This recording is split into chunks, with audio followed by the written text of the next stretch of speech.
할렐루야. 잘 오셨습니다. 서로 인사하십시다. 걱정하지 맙시다. 하나님이 다 하십니다. 놀라운 일이 일어날 것입니다. 아멘. 오늘 말씀은 좀 설교 제목이 좀 특별합니다. 악한 병에 걸리지 맙시다. 무슨 병이에요? 이렇게 조금 센 말씀은 잘 안 하는데 그래도 무슨 말씀인지 들어보면 더 은혜가 넘칠 줄로 믿습니다. 우리 교회 초창기에 방공포로 출신 집사님이 한 분 교회를 나오셨습니다. 연세가 아주 높으셨는데 부인 권사님과 늘 다정하게 손을 잡고 교회를 나오셨어요. 예배 시간 한 20분 내지 30분 전에 일찍 나오십니다. 아주 모범적으로 예배 생활을 잘 하셨어요. 그런데 한 번은 제가 신방하면서 집사님 포로 생활을 하셨는데 얼마나 그때 힘드셨어요?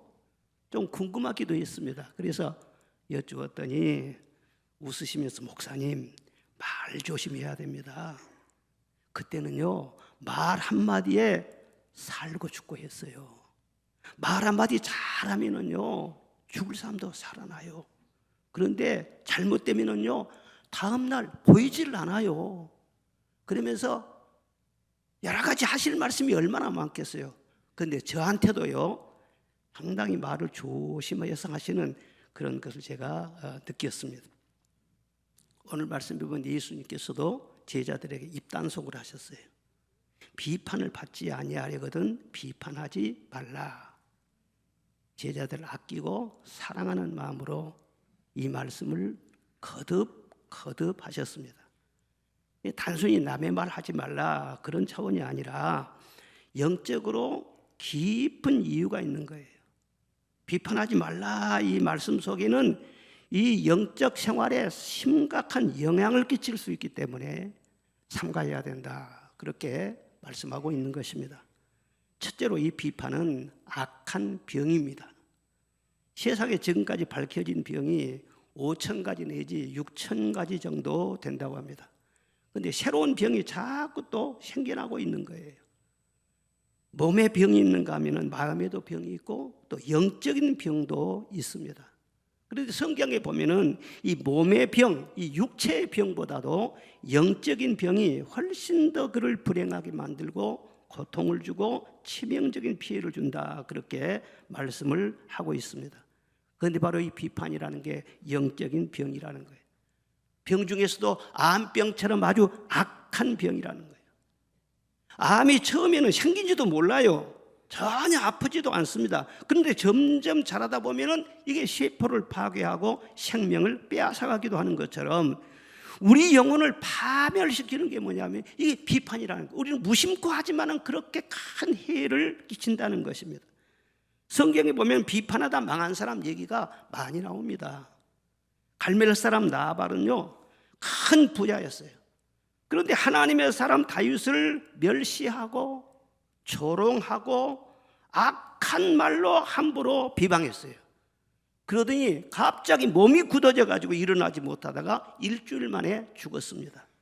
또 아수르의 사네립 왕은 히스기야를 조롱하고 막말로 비방하더니 그날 밤에 18만 5천 명이나 되는 그의 군대가 다 전멸당하고 자신은 그 아들들의 칼에 맞아서 죽었습니다.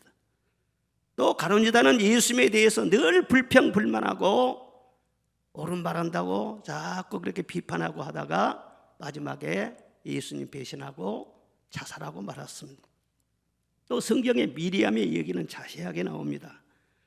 모세가 구스 여자를 첩으로 취했어요. 위대한 하나님의 종으로서 이건 있을 수가 없는 그런 일을 한 것입니다. 그러자 그의 누나 미리암이 모세를 비난했어요. 그런데 하나님이 이 잘못한 모세를 치시는 것이 아니라 미리암을 문둥병으로 쳐버렸어요. 그 상식적으로는 이해가 잘 안 되지 않습니까? 그런데 하나님의 생각은 더 깊으신 거예요. 모세가 구스 여자를 취한 것은 잘못이지만은 그렇다고 해서 미리암이 모세를 비판할 권리는 없다는 것입니다. 내가 쓰는 종인데 내가 알아서 할 텐데 네가 왜 내 종을 비방하냐는 거예요. 나와 모세는 아주 가까운 사이예요. 얼굴과 얼굴을 대면해서 말할 정도로 그렇게 가까운 사이인데 네가 어찌하여 모세 비방하는 것을 두려워하지 않았느냐. 문둥병으로 쳐버렸어요. 병도요, 문둥병은 절대로 안 걸려야 돼요. 이게 아주 나쁜 병이거든요, 문둥병이라는 게. 그래서 성경 말씀 보면은 이 문둥병에 걸리면은요 성전에 들어갈 수 없게 했습니다.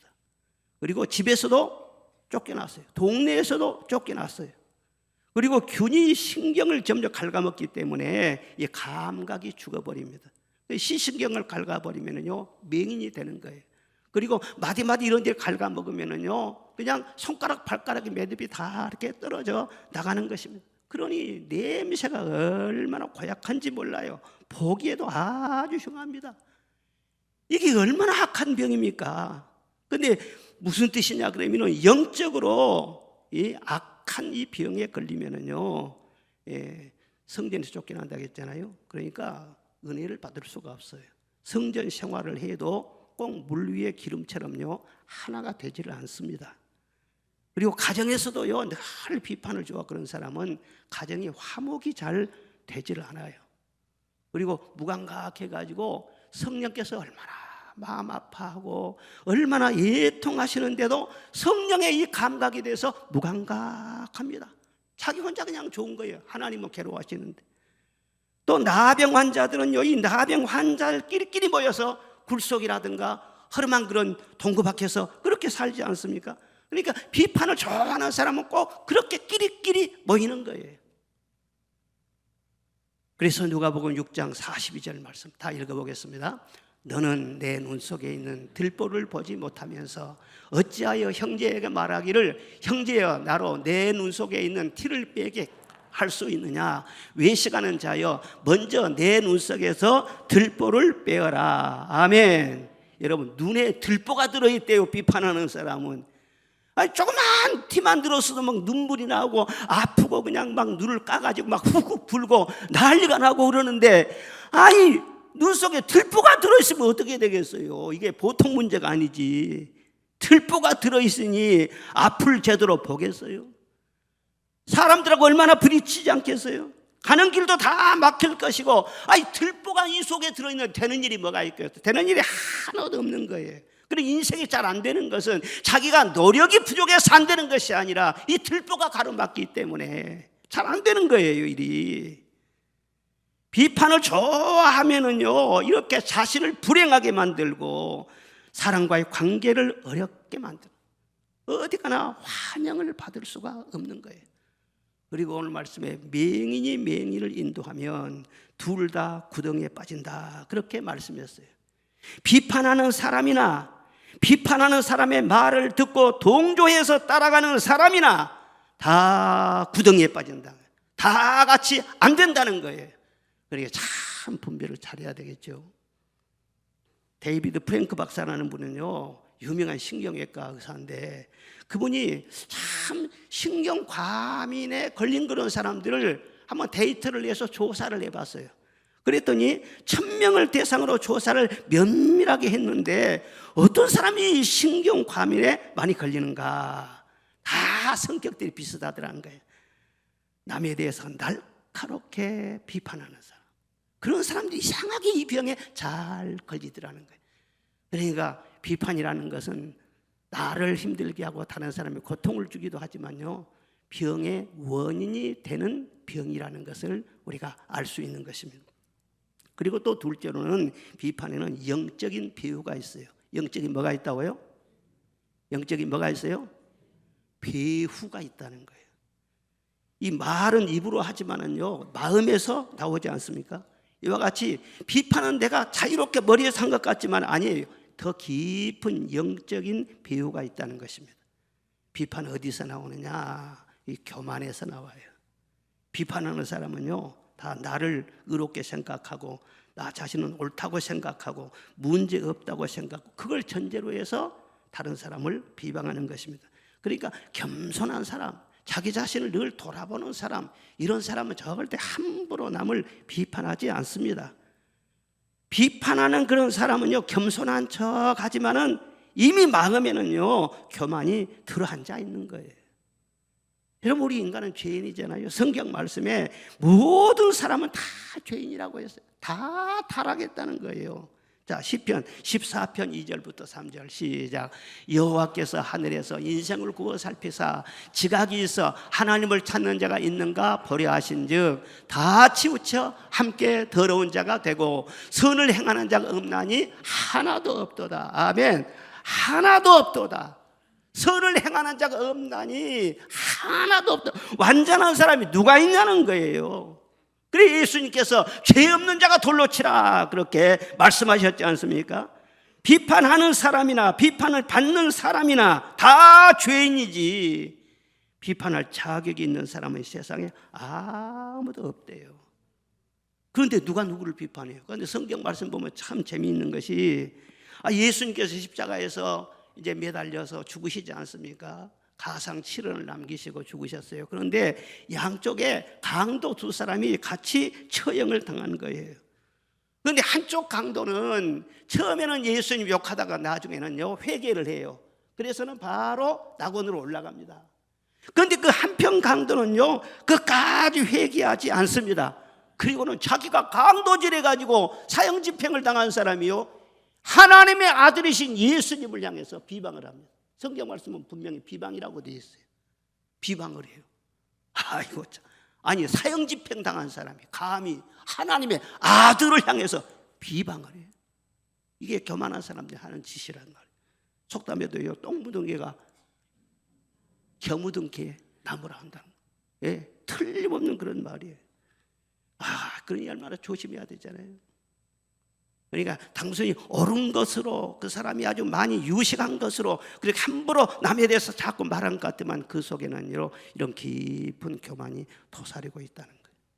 그리고 실제 교만이 무엇이냐 그러면 자기의 지식, 자기의 그것을 기준으로 삼고 있어요. 예. 마태복음 15장의 말씀 보면은 예수님의 제자들이 손을 씻지 않고 그냥 음식을 먹었어요. 그것이 바리새인들이요 그걸 보고는요 비판을 한 거예요.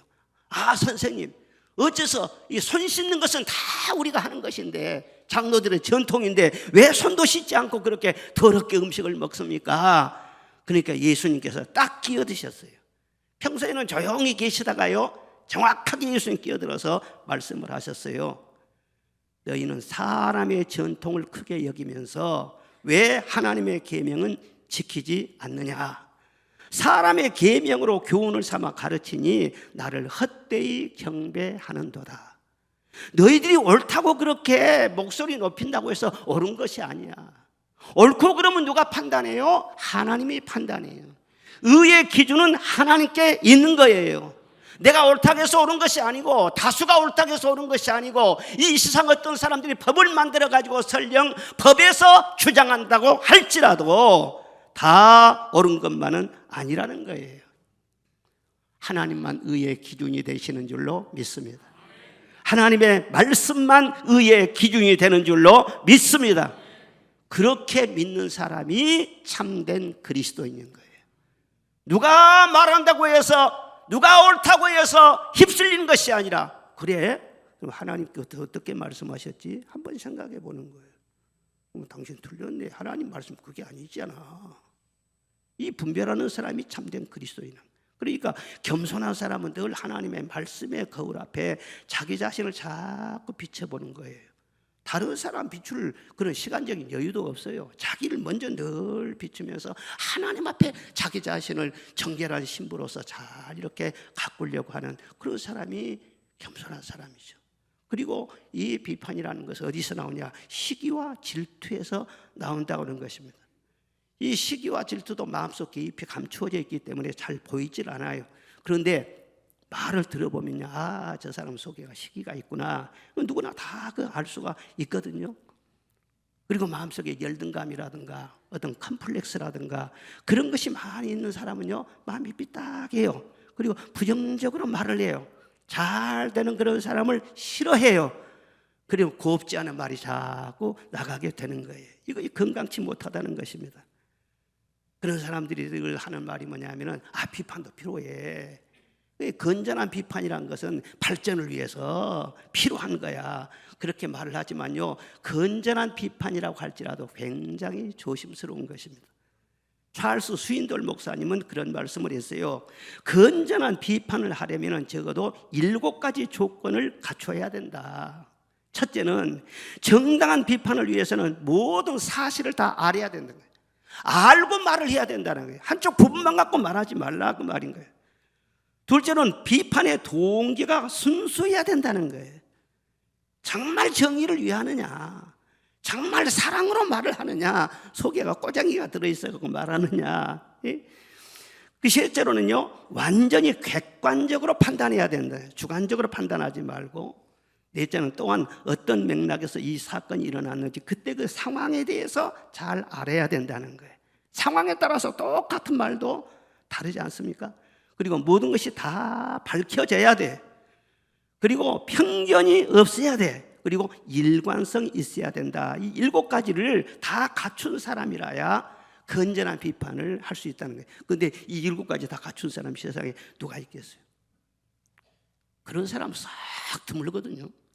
그리고 소위 비평가라고 말하는 그런 분들도 이 글을 보면은요, 문학과로 그냥 성공을 하려고 말이요, 글을 많이 쓰다가 그게 잘 안 되고 실패한 사람들이 이런 비평가라고 하는 그런 명목으로 그런 비판의 글을 쓴다는 그런 제가 책을 읽어봤어요.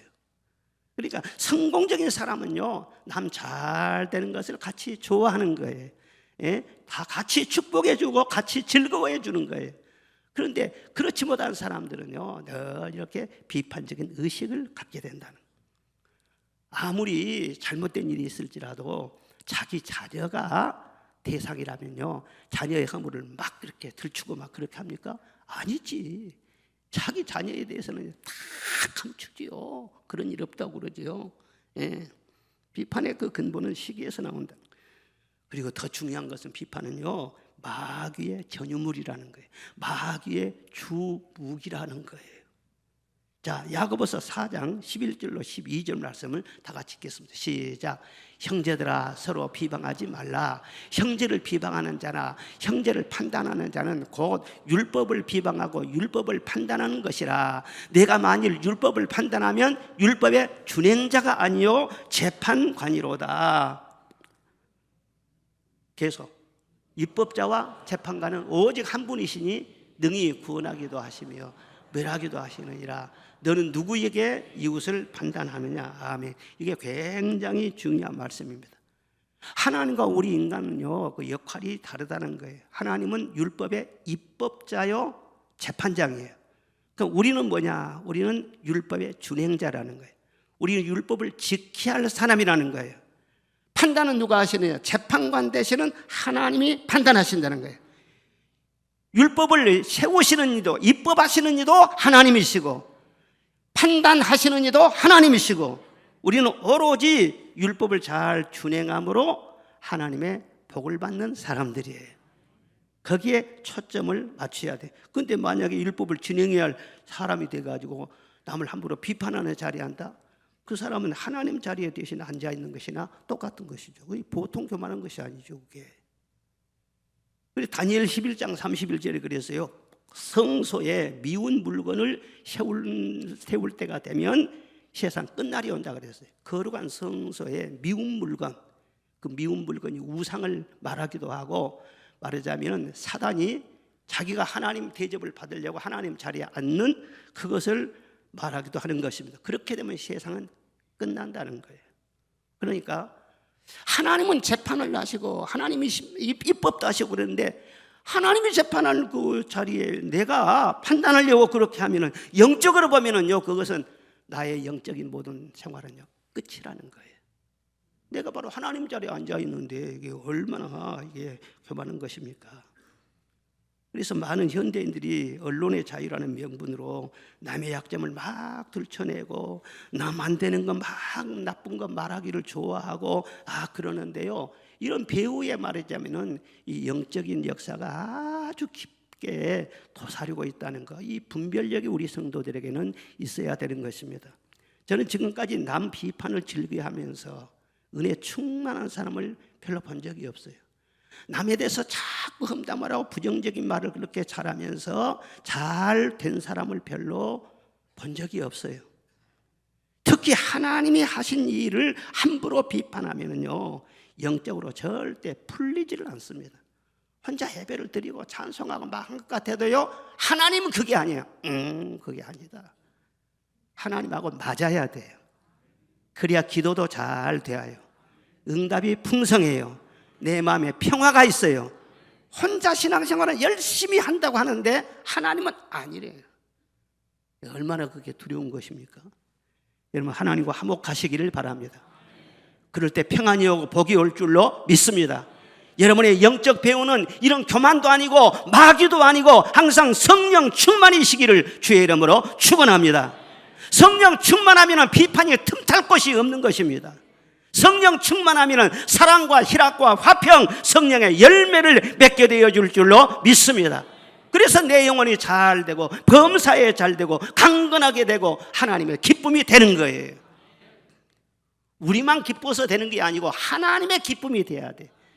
그러려면요, 자기 위치를 잘 정해야 돼. 앉을 자리가 잘 앉아야 돼요.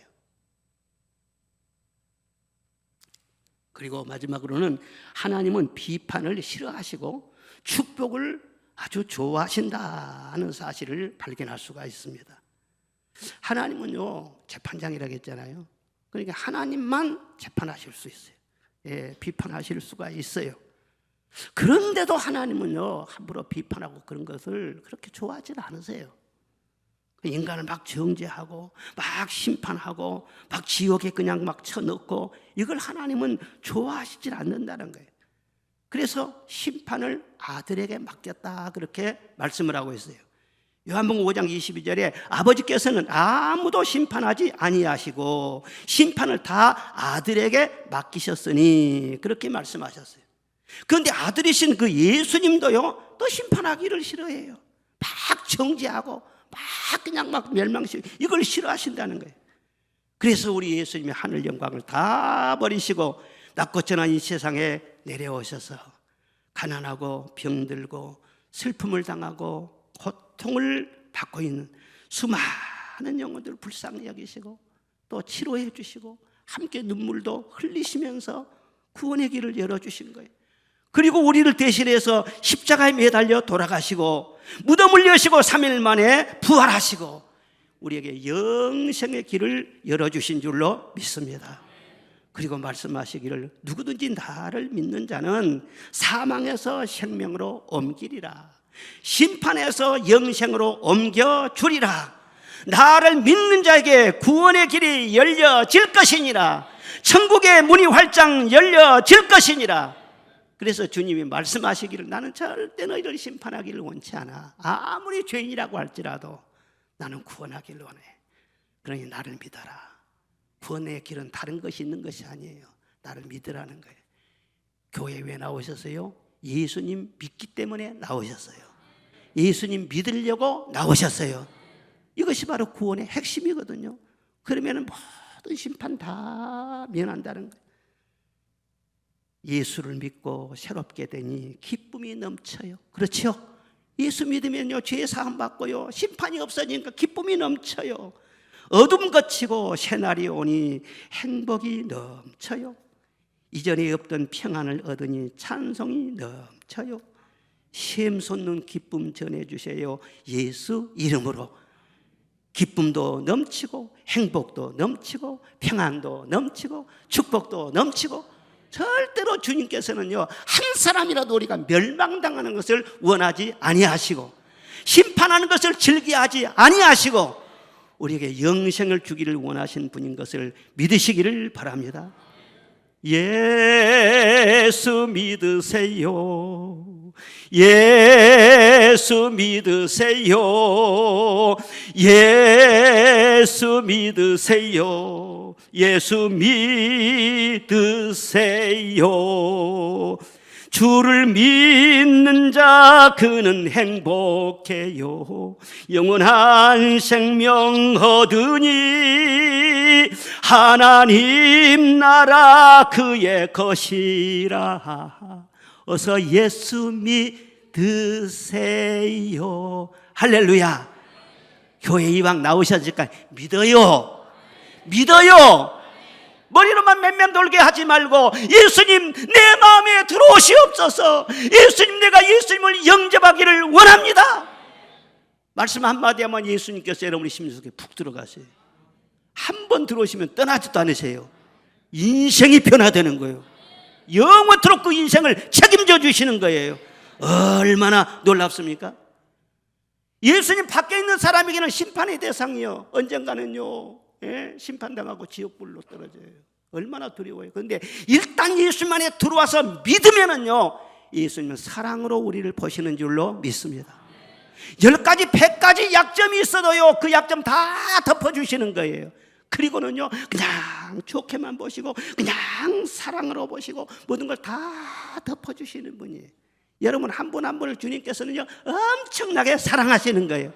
내 모든 것을 다 그냥 뜯어보신다면 얼마나 힘들겠어요. 그런데요, 다 괜찮아요. 다 덮어줘요. 한 가지만 딱 마음에 맞으면은요, 너는 내 사랑하는 아들이요, 내 기뻐하는 자로다 말씀을 하시는 거예요. 다윗이 허물이 많은 사람이었잖아요. 그런데 보세요, 다윗을 얼마나 하나님께서 사랑하셨는가. 그가 용서받을 수 없는 죄를 지었어요. 그냥 남의 부인하고 간통죄를 저지른가 하면은요, 청부살인을 하는가 하면 아주 그냥 죄를 은폐하려고 별짓을 다 했단 말이에요. 요즘 만약에 정치인 중에서 그런 허물이 드러난다고 하면 정치 생명 끝나는 거예요. 더 이상 설 자리가 없어요. 그런데도 하나님은 다윗을 버리지 아니하시고 얼마나 왜 사랑하신 줄 압니까? 내 아들 다윗은 정직하다는 거예요. 죄를 지었지만은 왕이기 때문에 그 권세를 가지고 얼마든지 당신 죄 지었으면 목을 날려버릴 수도 있는 것이고 죄를 덮을 수도 있고 그런 것이지만은 하나님 앞에서나 사람 앞에서나 정직했다는 거예요. 내가 죄를 지었나이다. 왕이 그렇게 하기 쉽지 않아요. 대통령이 무슨 잘못했다고 해서 사과한다는 거 쉽습니까? 절대 못하는 거예요. 내가 죄를 지었나이다. 선지자의 책망을 듣고요, 겸손하게 그걸 인정을 했어요. 그걸 보시고 하나님께서 다윗, 정말 다윗은 정직하구나, 감동을 받으셨다는 거 아닙니까? 다윗이 무슨 말을 하든지 다 허물을 덮어주셔. 평생 보면 다윗밖에 몰라요. 다윗밖에. 그리고 성경에 보면 아주 좀 못된 사람 한 사람이 있어요. 누구냐면 야곱이에요. 태어날 때부터 그 사람은 형님 발꿈치를 잡고 태어났어요. 그리고 자라면서도요, 다 이 사람은 시기하고 간사하고 거짓되고 별로 그냥 잘한 것이 없어요. 늘 이 사람이 가면은 트러블 메이커, 문제를 일으킨단 말이에요. 그런데도 하나님은 야곱을요 얼마나 사랑하시는지 몰라요. 어떻게 해서 야곱을 이처럼 사랑하셨는가? 마음에 드는 것이 딱 한 가지가 있어요. 다른 것은 그냥 그렇게 좀 하나님 앞에 거스리고 그러는데, 하나님을 사랑하는 마음, 그리고 하나님을 축복을 사모하는 마음, 이것이 누구보다도 간절했어요.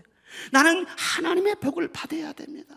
나는 하나님의 기도 응답을 받아야 됩니다. 하나님, 나에게 복을 주세요. 나에게 복을 주세요. 내게 은혜를 주세요. 막 하나님께 매달리는데 이것은 아무도 못 말려요. 하나님의 축복을 받고 하나님의 응답을 받으려고 몸부림치는 이 야곱의 모습을 보고 하나님께서는요 깜빡하시는 거예요. 너무너무 그걸 귀하게 보시는 거예요. 그래서 하나님을 야곱의 하나님, 이스라엘의 하나님, 그렇게 하나님 부르지 않습니까? 한 가지, 여러분 교회 나와서요 하나님을 사모하시기를 바랍니다. 하나님은 여러분의 필요를 다 아시는 거예요. 과거도 다 아시는 거예요. 그런데 한 가지만 마음에 들면 다른 거 안 본다니까. 우리도 야곱처럼요 은혜 없이는 살 수가 없어요. 하나님의 성령 받지 않으면 살 수가 없어요. 하나님이 도와주지 않으면 살 수가 없어요. 하나님, 저예요, 저. 여기 수백 명들이 예배를 드리고 있지만은 정말 내가 가장 갈급해요. 내가 가장 불쌍한 영혼이에요. 하나님, 저예요. 저를 좀 도와주세요. 제게 은혜를 주세요. 그런 중심을 가지면 하나님께서는요 심령에 불이 붙을 거예요. 내가 너와 함께 하리라. 그런 중심이 있어야 돼요. 탕자를 보세요. 탕자는요 아버지 거역했지요.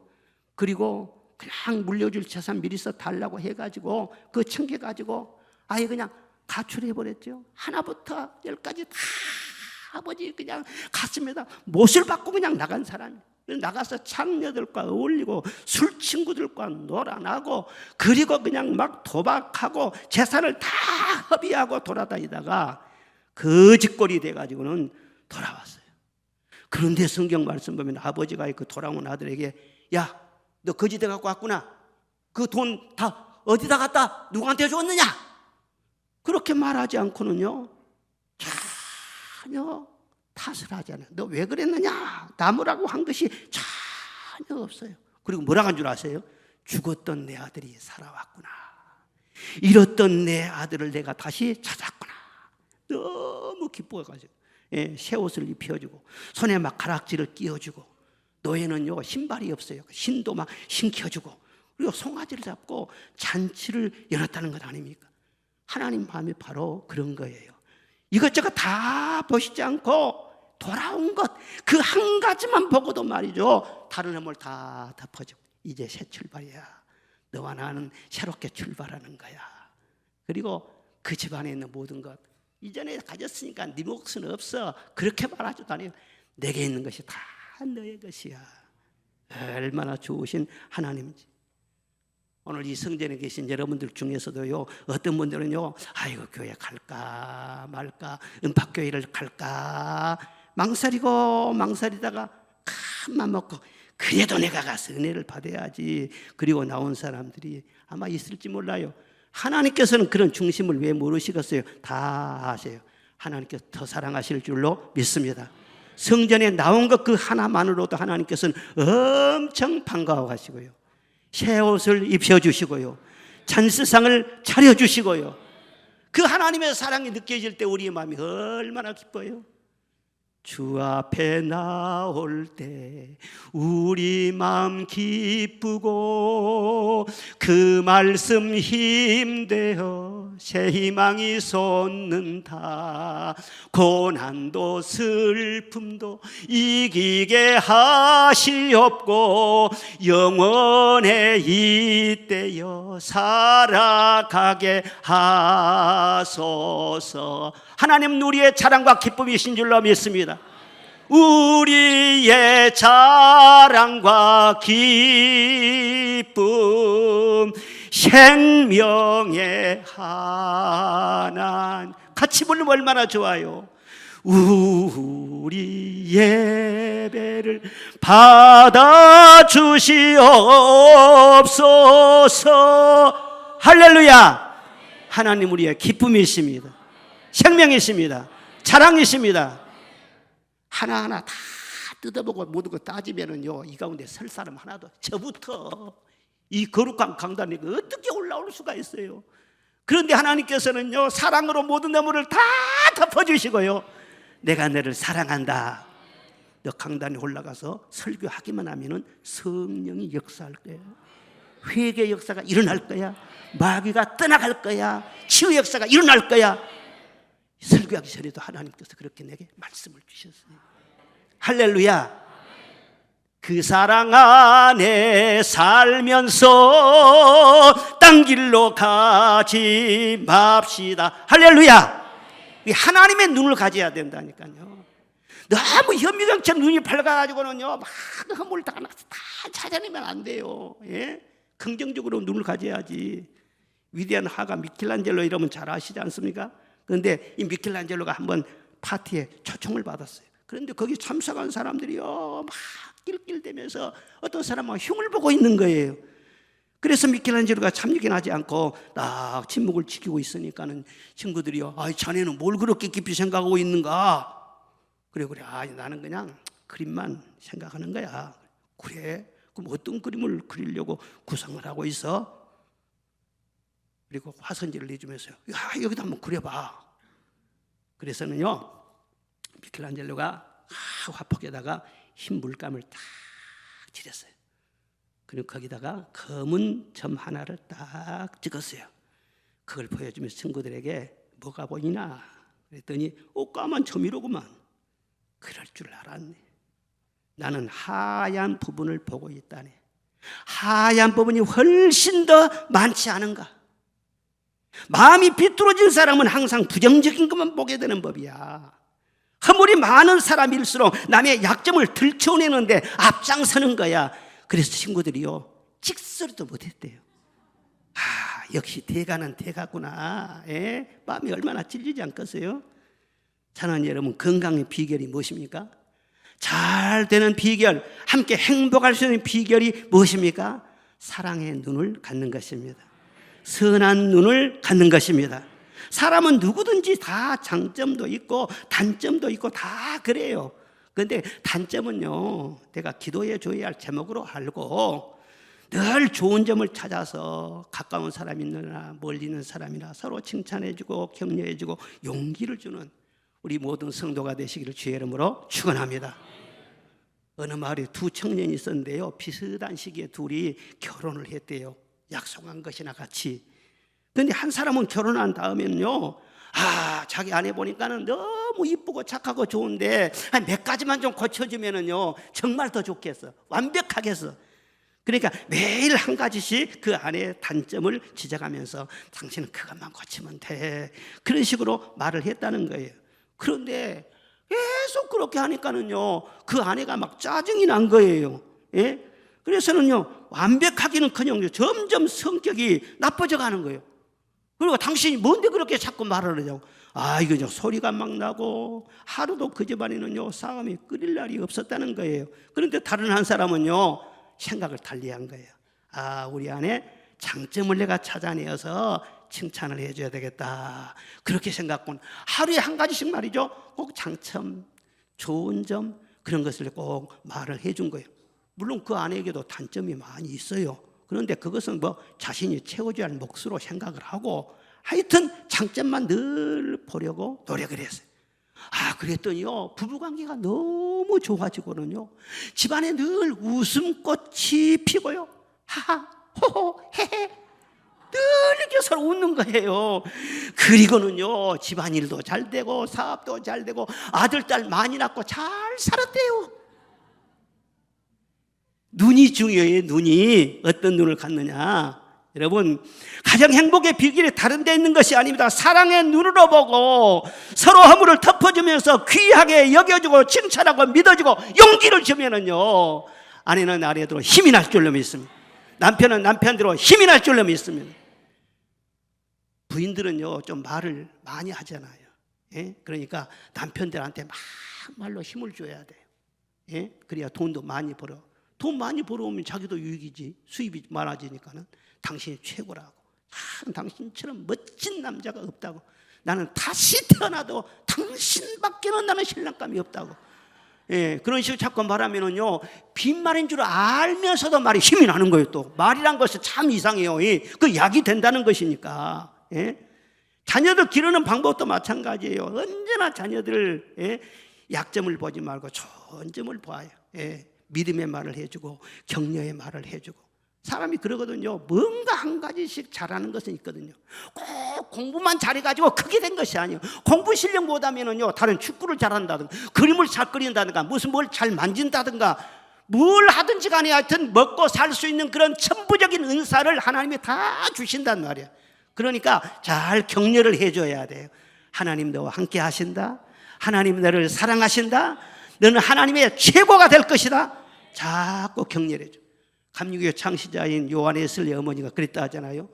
그는요 얼마나 애들을 많이 낳았는지요, 한타수도 넘어요. 19명을 낳았어요. 그리고 항상 배에다 넣고 다니고 얻고 다니고 그리고 평생을 살았다는 거예요. 목사님 사모님인데. 그리고는요 학교 갈 틈도 없이 말이에요 전부 다 옷을 해입히고 책까지 만들어 가지고는 그 학생들을 가르쳤어요. 자녀들을 가르쳤어요. 선생님이 돼가지고. 어떻게 가르쳐요? 저녁마다 그랬대요. 너희들은 누구게? 그러면요 우리는 하나님의 자녀예요. 누구와 함께 잠을 자지? 하나님과 함께 잠을 자요. 너는 누구와 함께 살아가지? 하나님과 함께 살아갈 거예요. 이걸요 평생토록요 저녁에 잘 때마다 계속해서 고백하기만. 계속 고백. 그러니까 어디를 가든지 나는 하나님이 함께 하신다. 얼마나 담대한지 몰라. 그리고 거기서 요한 웨슬리, 찰스 웨슬리 세계를 움직이고 변화시키는 그런 위대한 인물들이 나오지 않습니까? 여러분, 잘 매개가지만 된 것이 아니에요. 머릿속에 자꾸 지식만 많이 들어가 된 것이 아니에요. 지식이 너무 많다 보면 과부하가 생겨요. 예? 믿음이 들어가야 돼요. 사랑이 들어가야 돼요. 하나님과의 관계가 튼튼해져야 돼요. 그러면 하나님께서 이끌어 주실 줄 믿습니다. 높여 주실 줄로 믿습니다. 자녀 교육이 말이죠, 특별한 데 있는 것이 아니에요. 교회 부흥도 그렇습니다. 뭐가 모든 거 다 갖춰가지고 부흥된 것이 아니에요. 성도들이 서로 사랑하고 허물을 덮어주고 서로 세워주고 말씀으로 늘 이끌어주면서 성령 충만하면은 교회는 저절로 쑥쑥 자라게 될 줄로 믿습니다. 호박 크듯이 말이죠, 쑥쑥 계속해서 부흥이 되는 거예요. 교회는요, 비판하라고 세워준 것이 아니에요. 복음 전해서 즐겁게 교제하면서 천국을 이루다가 영원한 천국에 갈 수 있도록 인도하기 위해서 하나님의 교회를 핏값으로 세워주셨습니다. 그러니까 서로 비판하고 말이죠, 남의 약점 말하고 그러면 하나님이 기뻐하잖아요. 그리고 그런 말 자꾸 들으면 절대 영혼이요 견디지를 못하는 거예요. 여러분에는 눈에도 천국이 있고 입에도 천국이 있고 얼굴에도 천국의 기쁨이 있고 서로서로 그러시기를 주의 이름으로 축원합니다. 오늘 제가 이 말씀을 전하려고 설교를 딱 하려는데 어떤 집사님 만났어요. 그 집사님 빵긋이 웃어. 그래서 집사님 참 웃는 버스 보니까 너무너무 미남이네. 집사님 최고네. 그러니까는 더 잘 웃어버려. 여러분, 집에도요 웃으면은 복이 들어온 것입니다. 교회에서도 서로 웃으면서 서로 기쁨을 주고받고 하고 서로 화목하면은 하나님의 성령이 역사하셔서 기적이 일어날 줄로 믿습니다. 놀라운 부흥이 일어나게 될 줄로 믿습니다. 자, 누가복음 6장 28절 시작.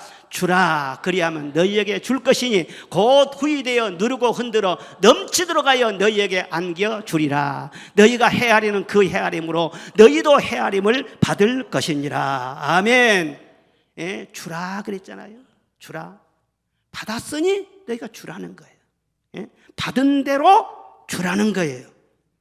사랑받았으니 사랑을 주고, 용서를 받았으니 용서를 주고, 위로를 받았으니 위로를 주고, 축복을 많이 받았잖아. 축복을 주라는 거예요. 받은 대로 늘 베푸라는 거예요. 그러면 어떻게 된다겠어요? 더 많이 받을 것이다.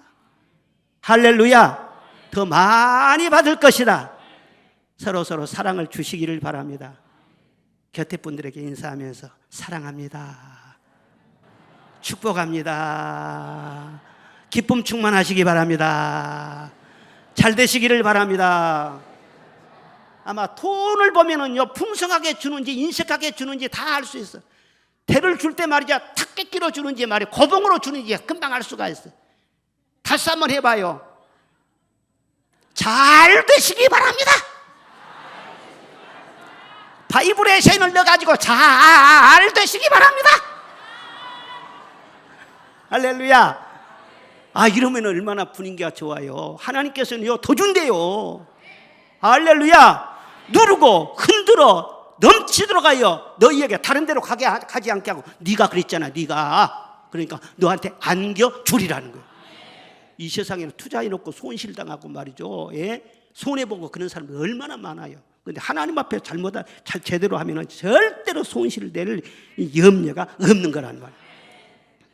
선진국은 별로 그렇지 않아요. 그런데 우리나라 사람들은요, 언론의 자유가 아주 흥성해가지고 말을 너무 많이 해요. 그리고 남의 일에 대해서 막 수다를 많이 떨고 막 그냥 흉어물로 말하고 흥분하고 함부로 비판하고 이걸 우리 한국 사람들이요 너무너무 많이 해요. 그런 데는 막 세계에서 챔피언 같아요. 그러는 사이에 우리 영혼도 사회도 점점 병들어가는 거예요.